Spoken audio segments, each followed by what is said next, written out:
अस्सलाम वालेकुम नाज़रीन कराम। कुर्बानी करना इंडिया में हमेशा से एक मुश्किल मरहला रहा है, लेकिन इस दफ़ा फिर ख़ुसूसन बंगाल में कुर्बानी के हवाले से अजीबो गरीब मामलात सामने आने लग गए हैं। कुर्बानी पर पाबंदी तो इंडियन हुकूमत ने नहीं लगाई, लेकिन कुर्बानी को इस कदर मुश्किल कर दिया है कि अमलन आम मुसलमान बेचारे वो कुर्बानी करने के काबिल नहीं रहे। उनको ये कह दिया गया है कि आप लोगों ने फिट टू ज़बा या फिट टू सेक्रीफाइस एक सर्टिफिकेट लेना है, यानी आप एक सर्टिफिकेट हासिल करेंगे जिसमें गवर्नमेंट आपको बताएगी कि जिस जानवर को ज़बा करना चाहते हैं ये कुर्बान कर सकते हैं कि नहीं कर सकते। वो इनकी कुछ शराइत हैं कि 14 साल से ज़्यादा हो, काम का जानवर ना हो, तो इस तरह का कुर्बान कर लें।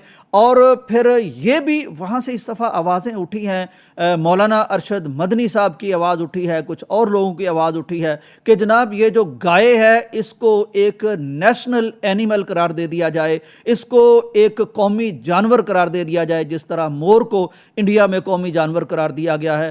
ताकि क्या किया जाए, ताकि ये किया जा सके कि इसकी अज़मत हो, इसकी हुर्मत हो, इसका तक़द्दुस हो। चुनांचे फिर जो भी शख्स इसको बेचेगा, जो भी शख्स इसको ज़बह करेगा, जो भी शख्स इसका गोश्त खाएगा, जो भी शख्स इसकी कुर्बानी करेगा, उन सब को हुकूमत गिरफ़्तार करे, उनको सज़ा दे। अंदाज़ा कीजिए नाज़रीन कराम, ये बात करने वाला कोई हिंदू होता, कोई सिख होता, कोई मोदी की पार्टी का होता, और कोई इस तरह की जो सख्त गिर तंजीमें हैं, शिद्दत पसंद तंजीमें हैं, उस तरह के लोग बात करते तो बात समझ भी आती। लेकिन अब सूरत हाल ये हो गई है इनफ़ियाली की और एक ऐसी जगह रहने की कि मुसलमान और उनके बड़े बड़े लीडर भी अब ये बात करने लग गए हैं।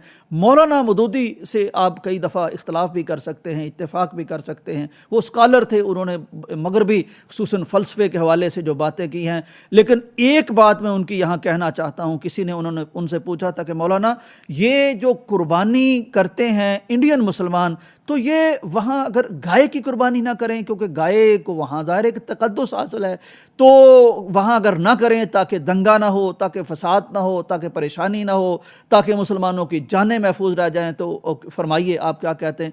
उन्होंने कहा कि पूरी दुनिया में अगर गाय की कुर्बानी ना हो तो फिर भी इंडिया में गाय की कुर्बानी होना ज़रूरी है, इसलिए कि अगर आज वहाँ इस कुर्बानी को सरेंडर कर दिया गया, और इसलिए सरेंडर कर दिया गया कि गाय एक मुक़द्दस जानवर है और इसको लोग मुक़द्दस समझते हैं, तो फिर आने वाली नस्लें हमारी बनी इसराइल की ज़हनियत लेके पैदा होंगी। जैसे वो गाय को तक़द्दुस देते थे, जैसे हिंदू गाय को तक़द्दुस देते हैं, तो कल हमारी आने वाली नस्लें भी गाय को तक़द्दुस भी देंगी, फिर इसकी पूजा की तरफ भी जाएंगी, और उनके दिलों में तौहीद और ईमान वो ख़त्म हो जाएगा। मैं ये भी यहाँ बताना चाहता हूँ नाज़रीन इकराम कि गाय को ज़बह न करने की बात जो है, ख़ुद हिंदू रिलीजन में बड़े सारे मौरख़ीन ये बता चुके हैं कि ये एक बाद की पैदावार है, इसका उनके असल मज़हब से कोई ताल्लुक़ नहीं है। गाय ज़बह होती रही है। गाय को रोका कब गया? गाय को तब रोका गया जब ज़राअत में इस्तेमाल होने की वजह से इसकी उस वक्त बड़ी वैल्यू और ज़रूरत थी। चुनांचे उन्होंने अमलन यानी एक इंतज़ामी एतबार से कहा कि चूँकि ये जोती जाती है और इससे हल चलाए जाते हैं, चुनांचे गाय ज़बह ना की जाए। फिर इसको उन्होंने मजहबी एक लिबादा उड़ा दिया। तो बहरहाल अफसोस की बात मैं तो इसको समझता हूँ। हो सकता है आप कहें कि जो वहाँ मुसलमानों की जानें ज़्यादा अजीज़ हैं उनको बचाना चाहिए, तो बहरहाल देखना ये चाहिए कि ईमान ज़्यादा अजीज़ है, आने वाली नस्लों का दीन ज़्यादा अजीज़ है या जान ज़्यादा अजीज़ है। तो बहरहाल इस पर मुझे तो बहुत अफसोस हुआ है।